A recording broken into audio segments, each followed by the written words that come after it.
மாத மடப்பிடியோ மடலோ மாத மடப்பிடியோ மடலோ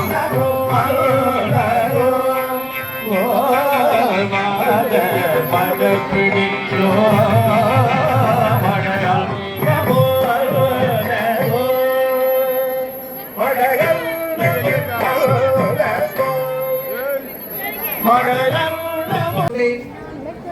இடைக்கிழமனேன் எழுபிறப்பூமனுக்கு ஆட்சிகின்றேன் புடைக்கினும் போகேன் பொழுது வணங்கி தூணீர் அணிந்து உன் அடைக்கலம் கண்டாய் அணிந்து சிற்றம் வளர்த்து அரணே தார்மார்த்த முத்தியாக திருச்சிற்றம் வளர்த்து அருள்மொழி செலுத்து இத்தலத்தில் இருந்ததை நமக்கெல்லாம் அருள்வாளித்து வருகின்ற அருந்தரு செண்பகவதி அம்பிகை பூவனநாத சுவாமி திருவடிகளை போற்றி வணங்கி சிந்தித்துக் கொண்டு இந்த நல்ல நேரத்திலே 5ஆம் கால யாகசாலை பூஜை சிவாச்சாரிய பெருமக்களுடைய வேத ஆகம மந்திரங்களை கொண்டு மிகச் சிறப்பாக நடைபெற்றுக் கொண்டிருக்கிறது.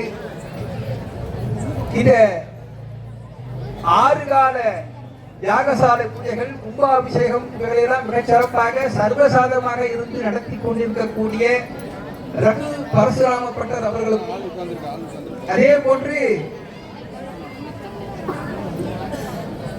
திருமந்திரநகர் என்று சொல்லப்படக்கூடிய தூத்துக்குடியிலிருந்து வருகை தந்திருக்கக்கூடிய நம்முடைய வேத ஆளாள சுந்தரர் வேத சிவாகம பாடசாலையுடைய நிறுவனர் முதல்வர் செல்வப்பட்டர் அவர்கள் இங்கே வருகை தந்திருக்கிறார்கள். அவர்கள் சர்வசாதகமாக இருந்து அவர்களும் செய்து தர இங்கே வருகை தந்திருக்கிறார்கள். அவர்களுக்கு நம்முடைய நல்வாழ்த்துக்களை தெரிவித்துக் கொண்டு திருநெல்வேலியிலே உமையூர் பாகன் முருக்கல் மடம் மடத்துடைய இளைய சன்னிதானமாக இருக்கக்கூடிய சுவாமிகள் இங்கே வருகை தந்திருக்கிறார்கள். உங்களுக்கு அருளாசி வழங்க இருக்கிறார்கள். அவர்களுக்கு நம்முடைய நல்வாழ்த்துக்களை தெரிவித்துக் கொண்டு மிகச் சிறப்பாக 12 திருமுறைகளையும் ஓதுவாமூர்த்திகள் பல்வேறு தலங்களில் இருந்து ஓதுவாமூர்த்திகள் அழைக்கப்பட்டிருக்கிறார்கள். இதுதான் காரணம் நம்முடைய சங்கர நாராயண ஓதுவாமூர்த்திகள். முன்னாடி அற்புதமா குடுமையெல்லாம் வச்சிருந்தாரு. இப்ப வளர்த்துக்காரா பழனி சண்முகசுந்தரம் சிவாச்சாரியார், சண்முகசுந்தரம் ஓதுவார் மூர்த்திகள், பாலச்சந்திரன் ஓதுவார் அவர்கள், அப்புறம் சுந்தரர் ஓதுவார் சுவாமிக்கு எல்லாம் ஏத்துக்கிறாரு. இருந்தாலும் நம்ம சிறு குழந்தைகள் தானே.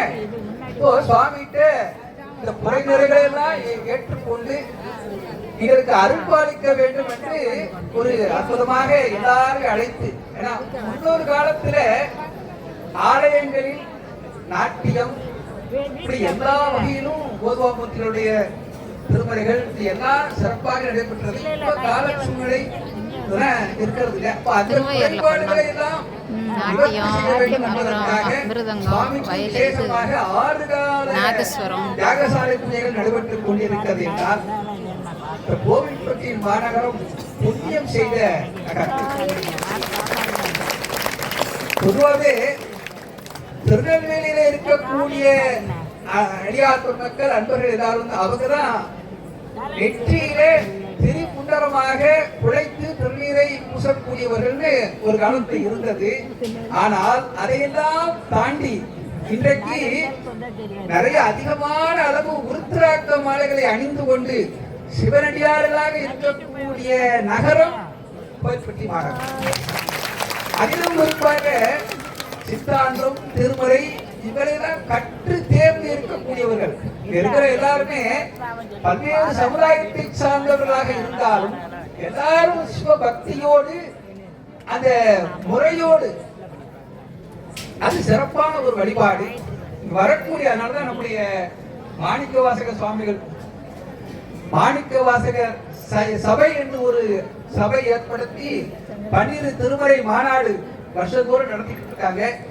அவர்கள்தான் நிறைய பணி செய்து கொண்டு இருக்கிறார்கள். உழவார பணிக்கு முக்கியத்துவம் தரக்கூடிய நகரம் நம்ம கோவில்பட்டி மாநகரம். அதிலும் குறிப்பா சுவாமி நம்முடைய தூத்துக்குடி, திருநெல்வேலி, நாகர்கோவில், மதுரை, தென்காசி இப்படி எல்லா நகரங்களிலும் எல்லா மாவட்டங்களிலும் ஒரு கும்பாபிஷேகம் என்றால் அதற்கு செல்வம் பெற்றுதான் அங்க சர்வசாதகமாக இருப்பார்கள். ஏன்னா அவங்க பேர்லயே செல்வம் இருக்கு. செல்வ நெடுமாற சென்று சேர்ந்தோங்கி செல்வ மதிதோகிய செல்வம் உயர்கின்ற செல்வர் வாழ்த்திலே சிற்றம்பலமைய செல்வன் களர் ஏற்றும் செல்வம் செல்வமே. எத்தனை செல்வம்! அதனால செல்வம் சிவசிறி செல்வம் பட்டர்னு அவருக்கு பேரு இயற்கையாகவே இருக்கிறதுனால ஒரு கைலாசி. அந்த வகையில சுவாமி செங்கோலியம்மன் வந்து நீயும் வரணும் அப்படின்னு சொல்லி அழைத்து கொண்டார். அவர்கள் செய்வது அது ஒரு சிறப்பு. அந்த வகையிலே சித்தாந்தங்களும் திருமுறைகளும் படித்து நிரம்பி இருக்கக்கூடிய அறிஞர் சபை. அப்படிப்பட்ட உங்கள்கிட்ட இன்னைக்கு அருளாளர்கள் ஞானிகள் எல்லாரும் நாம பிறவாமல் இருக்க வேண்டும் என்றால் என்ன செய்ய வேண்டும்? பிறவிய சுவாமி எதுக்காக கொடுத்தார்? மானுட பிறவி தானும் வகுத்தது மனம் வாக்கு காயம் ஆனிடத்து ஐந்தாடும் அரண்பணிக்கு ஆக வன்றோ. வானிடத்தவரும் மண்மேல் வந்து அரண்மனை அர்ச்சிப்பர். தேவலோகத்தில் இருக்கக்கூடிய தேவர்கள்லாம் அங்கே இல்லையா, பூலோகத்துக்கு வந்து நம்ம சுவாமியை சிவபெருமான வழிபாடு செய்கிறார்களாம். அப்ப நாம இங்க இருக்கிறோம், பூலோகத்திலே இருக்கிறோம், ஆனா சுவாமியை வழிபாடு செய்ய வருகிறோமா என்றால் அது புண்ணியம் செய்தவர்களுக்கு தான் இந்த புண்ணியம் உண்டு. அப்படி தீட்சை பெற்றுக்கொண்டு சமய விசேட தீட்சை பெற்றுக்கொண்டு சிவபூஜை செய்யக்கூடியவர்கள் நிறைந்திருக்கிறார்கள். நான் பல இடங்களில் சொல்றது வந்து யானை முதல் எறும்பு ஈராக எல்லா ஜீவராசிகளும் சிவபெருமானை பூஜை செய்திருக்கிறது. வணங்கல, வணங்குவதை விட பூஜை செய்வது என்பது வேற. இப்ப யானை முதல் யானை வழிபட்ட தலம் எங்க? திரு ஆனைக்கா. நீங்க சொல்லக்கூடாது, நிறைய பேர் சொல்லக்கூடாது. யானை வழிபட்ட தலம் திரு ஆனைக்கா, எறும்பு வழிபட்ட தலம் திரு எறும்பியூர் திருச்சியில் இருக்கு. அது மட்டுமல்ல, விநாயகர், முருகப்பெருமான், ஏன் சுவாமியுடைய இடப்பாகத்தை பெற்றுக் கொண்ட அம்பிகை. செல்வம் வேண்டுமா? பதிகம் இருக்கிறது. நல்ல மனைவி அமைய வேண்டுமா? பதிகம் இருக்கிறது. நல்ல கணவன் வேண்டுமா? பதிகம் இருக்கிறது. சில பேரு எல்லாரும் சொல்லுவாங்க, எனக்கு நல்ல கணவன் கிடைக்க வேண்டும். அப்படித்தான் பெண்களா தாய்மார்களா நீங்க அதுக்கு திருவம்பாவே படிக்கணும். ஒரு சிலர் கேட்கலாம், நிறைய பேரு எனக்கு வாய்த்த மனைவி ஒரு அவதாரமா இருக்கு, எனக்கு அப்ப நான் எங்களை போல இருக்கிறவங்க என்ன இருக்குன்னா, தவறாத சந்தானமும் தாளாத கீர்த்தியும் அன்பு அகலாத மனைவியும், தவறாத சந்தானமும் தாளாத கீர்த்தியும் மாறாத வார்த்தையும் தடைகள் மாறாத குறையும் குறையாத நிதியமும் ஒரு துன்பம் இல்லாத வாழ்வும் தூயனின் பாதத்தில் அன்பு உதவி பெரிய தொண்டரோடு கூட்டு கண்டாய் அலையாடி அறிவியலும் மாயனது தங்கையே ஆதி கடம்பூரின் பாதையை அமுதீஸ்வரர் உருவாத மகளாத சிவபாணி அன்பாம் நபிராமியே. இப்ப நல்ல மனைவி வேணும்னா நீங்க நிறைய பேரு 40 வயசு ஆயிடுச்சு, கல்யாணம் ஆகல, பெண் கிடைக்கல. பெண்ணை பெற்றவங்க எல்லாம் புண்ணியசாலிகள். முன்னாடி ஒரு காலத்துல பெண்ணை பெற்றவர்கள் தான் வரதட்சணை கொடுக்கணுமே எப்படி அப்படின்னு நினைச்சாங்க. ஆனா இப்ப அப்படி இல்ல, தேடி வரக்கூடிய காலமாகி ஆண்கள் பெண்களுக்கு வரதட்சணை கொடுக்கக்கூடிய காலம் வந்துவிடும். இது ஆண்களே கைதட்டாங்க, நீங்க கைதட்டாங்க. வந்தாச்சு வந்தாச்சு. இப்ப இப்படி நமக்கு திருமறைகள் நிறைய இருக்கிறது. இதுல அந்த திருமறைகள்ல சிவபுராணத்தையாவது சொல்ல வேண்டும் என்று சொன்னேன். பழனி சண்முகசுந்தர உருவாமூர்த்திகள் அவர்கள், நான் கேட்கிற கேள்விக்கு பதில் சொல்லக்கூடாது, நீங்களும் சொல்லக்கூடாது. சிந்தை மகிழ சிவபுராணம் தன்னை முந்தை வினை முழுதும் போய உரைப்பன் யான். சரிதானா? நீ உங்களை கேட்கல, சரிதானா? தப்பு. நான் பேச கேட்டிருக்கவங்க கேட்டிருப்பாங்க. இருந்தாலும் சிந்தை மகிழ சிவபுராணம் தன்னை முந்தை வினை முழுதும் ஓய ஓய அப்படின்னா என்ன அர்த்தம்? தப்பு. அது தப்பு, அப்படி சொல்லக்கூடாது. அதுக்குதான் ஓகோமூர்த்திகள் மூலமாக மடங்கள் மூலமாக நாம தெரிந்து கொள்ள வேண்டும். ஓய்தல் அப்படின்னா என்ன அர்த்தம்? ஒருத்தர் வந்து நிறைய வேலை செய்யறார், கொஞ்சம் ரெஸ்ட் எடுங்க அப்பதான் உங்களுக்கு புரியும். ஓய்வு எடுங்கன்னு சொன்னா புரியாத, ரெஸ்ட் எடுங்க அப்படின்னு புரியும். ஓய்வாக இருத்தல் என்பது மறுபடியும் வேலை செய்வதற்காக ஓய்வு எடுக்கிறோம். அப்ப மாணிக்கவாசக சுவாமிகள் அந்த ஓய்தல் ஓய அப்படின்னு சொல்றது இந்த வினைகள்லாம் மறுபடியும் நம்மளை அணுகுவதற்காகவா சொல்றாரு? சொல்லிப்பாரா? மாட்டாரு. நம்ம தப்பா படிக்கிறோம். இப்ப அது எப்படி படிக்க வேண்டும்? ஓய்தல் சிந்தை மகிழ சிவபுராணம் தன்னை உண்டை விளைமொழுதும் மோய உரைப்பன் யான். தப்பா. அதுதான் வேத மந்திரங்கள்ல வந்து ஒரு அக்ஷரம் பிரசங்கனா கூட அது தவறான பலனை கொடுத்து விடும். ஆனா திருமுறை அப்படி இல்லை. சுவாமி கொஞ்சம் நம்ம குரல் இனிமை இல்லாட்டி போதும் மாதிரி எங்களுக்கெல்லாம் குரல் கிடையாது.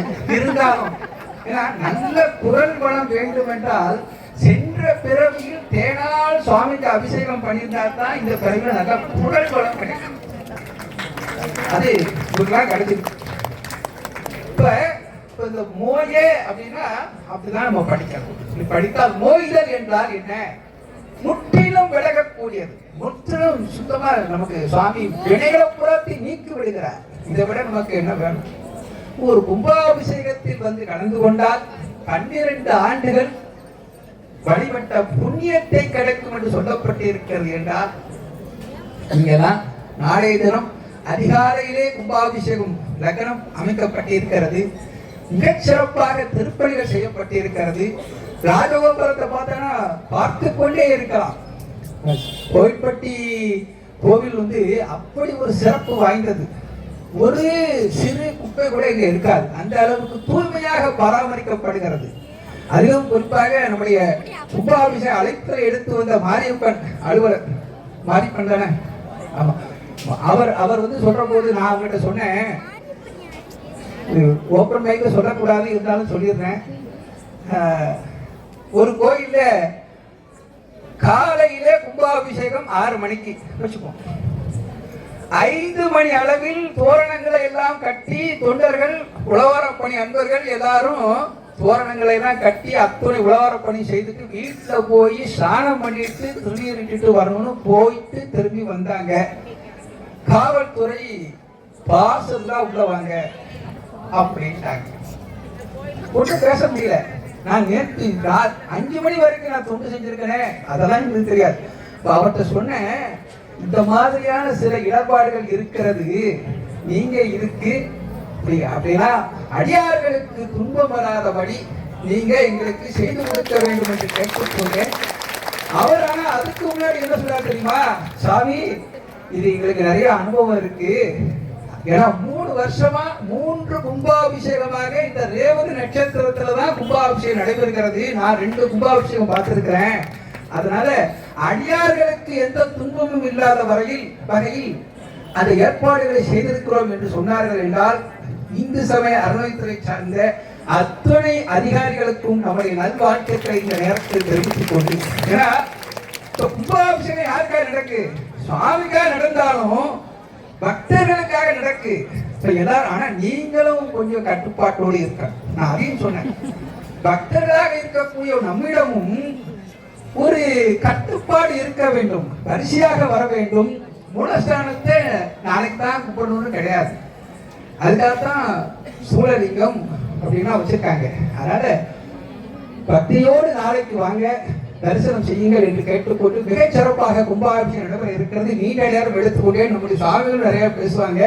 அந்த வகையில் உங்கள் எல்லோருக்கும் எல்லா நலன்களும் கிடைக்க பிரார்த்தனை செய்து வாழ்த்தி கொண்டு இந்த அளவில் என்னுடைய உரையை நிறைவு செய்து கொள்கிறேன். திருச்சிற்றம்பலம். நம்ம பார்வதி பதையே.